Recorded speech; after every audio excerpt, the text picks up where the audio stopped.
поскольку не все выдержат, ну, летом стоять в здании суда. И если мы посмотрим через забор, мы видим, что сегодня уже большее количество народа присутствует. Ну, пока трудно сказать о количестве людей. Вот, но, судя по всему, сколько вы ждете уже? Сколько времени уже ждете? Где-то уже 4-5 часов. 4-5 часов? Да. А как думаете, закончится сегодня или нет? Не знаю, должен сегодня. А почему? Судя почему? Вот количество милиции или вот что еще? Я не знаю. Ответ не знаю точно. Ждем только. Вот никто не знает, закончится сегодня уголовный процесс или нет.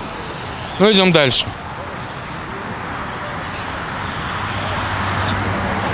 Идем дальше, смотрим. И здесь на Советской определено достаточно большое количество людей. Вот. И сейчас мы зайдем по удостоверениям вовнутрь.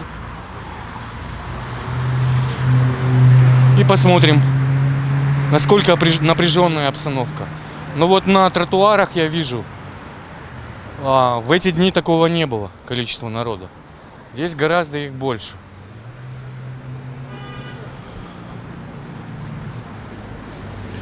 Причем пускают сюда только журналистов, пускают.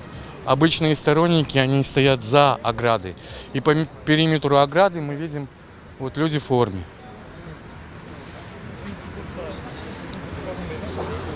Уже темнеет, очень проблемно будет скоро работать для камер, но у нас есть подсветка. И мы посмотрим. Пробуем пройти. Вот нас без проблем, наверное, пускают. Ага, спасибо, вот вежливо достаточно. Здравствуйте. Вот. Хорошо. Вы тоже покажете? Да, у него есть. Нас пропустили. Ну, достаточно вежливо. И если посмотреть, вот мы сейчас стоим в центре прямоугольника, по этому прямоугольнику люди все в форме, и сегодня гораздо больше, чем в обычные дни. Ну, настроение у всех спокойное, нормальное здесь. Видимо, тоже им непросто вот все это время находиться здесь. Вот. Дальше мы проходим за кордон и видим уже достаточно большое количество сторонников. Вот здесь нас пропускают, уже знают. Проходим. Да. И дальше еще посередине там. Ну, по моему мнению, я не знаю, но больше 200 человек, видимо, здесь присутствует. Это вот наверняка. Если мы посмотрим в эту сторону, абсолютно разные люди. Вот.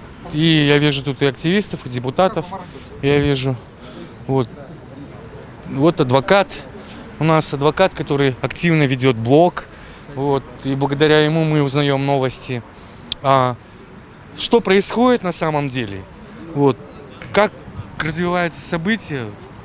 Что будет в ближайшее время, людей интересует? Ну, мы сейчас уже с 3 часов находимся здесь. Судья удалился в совещательную комнату.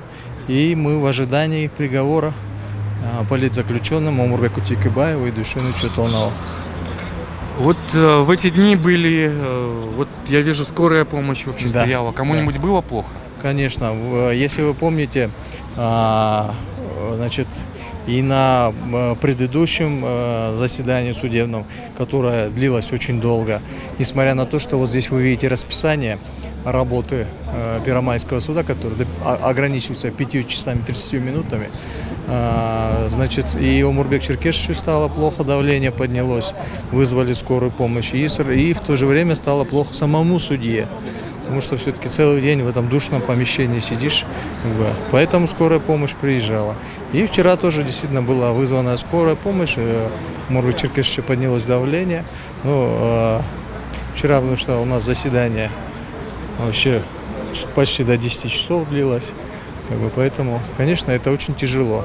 С 8:30 и, представьте, Сегодня мы видим большее количество людей в форме. Вот чем это связано? Как вы думаете? Ну, власти, скорее всего, находятся в тесном контакте с судьей. И, видимо, по всей вероятности, нас ожидает печальный приговор. Несмотря на то, что защита полностью доказала всю несостоятельность обвинения, мы доказали то, что ни одна дата, указанная органами следствия, не имеет своего подтверждения. На каждую из этих дат у Омурбека Черкесовича есть алиби. Я думаю, что несмотря на это, суд вынесет обвинительный приговор, так как это просто невооруженным взглядом видно, судья идет на грубейшие нарушения процессуальных норм законодательства, несмотря ни на что попирает права и наших подзащитных, и даже наши права адвокатов. И поэтому можно предположить, что, действуя в таких рамках, скорее всего, он уже принял для себя решение, нарушение, опять же, всех норм, да, так как суд должен быть независимым. Поэтому, я думаю, у нас ждет печальный обвинительный приговор. А вот сегодня заседание вроде позже началось, да? Вот, это в связи с чем? Почему? Нет, сегодня заседание в 9 часов началось. А вчера? Да. Вчера оно тоже, как привезли, в 9 началось. Хотя судья назначил на 8:30, да? Ну, представьте, с 9 часов мы каждый день здесь. Если до этого у нас там заседание было регламентировано вторник, среда, четверг, потом добавили понедельник, потом добавили пятницу, и мало того, что рабочий день уже устанавливали с 8:30, вот вы были вчера свидетелем, судья даже сказал, будем сидеть до 10 часов. То есть видно, что им была указана какая-то дата, видимо, властью, к которой судья торопится. Ну а вдруг вот произойдет чудо и будет приговор вынесен вот не такой пессимистичный, как вы думаете? Ну, если такое произойдет, то это будет действительно историческое решение. Тогда этим своим решением судья докажет тот факт, что, оказывается, с правосудием у нас в стране еще не все плохо. Так? Ну что ж, будем надеяться на все лучшее. Давайте дальше пройдем, давайте дальше посмотрим. Судя по всему, на этом участке находится, наверное, вся пресса города. Вот. Если дальше взглянуть, то мы видим большое количество камер. И практически все коллеги здесь. Это вот все наши коллеги, все журналисты. Вот здесь вот. Я насчитываю около 7-8 камер. И говорят, что когда будет озвучиваться приговор, мы сможем войти и поснимать это действие. Но поскольку большинство камер там будет работать, я думаю, что вы увидите все и через другие каналы. А поскольку у нас батарейка не безгранична, мы хотим отснять лучшие кадры. Мы выйдем в эфир, наверное, под конец приговора.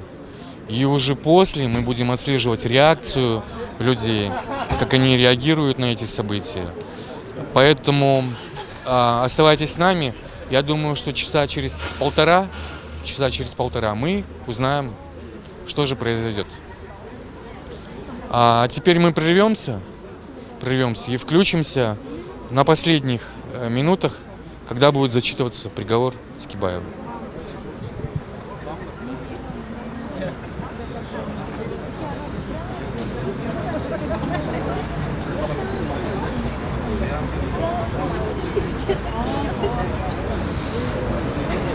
Стоп. Да, Сейчас мы расшаримся.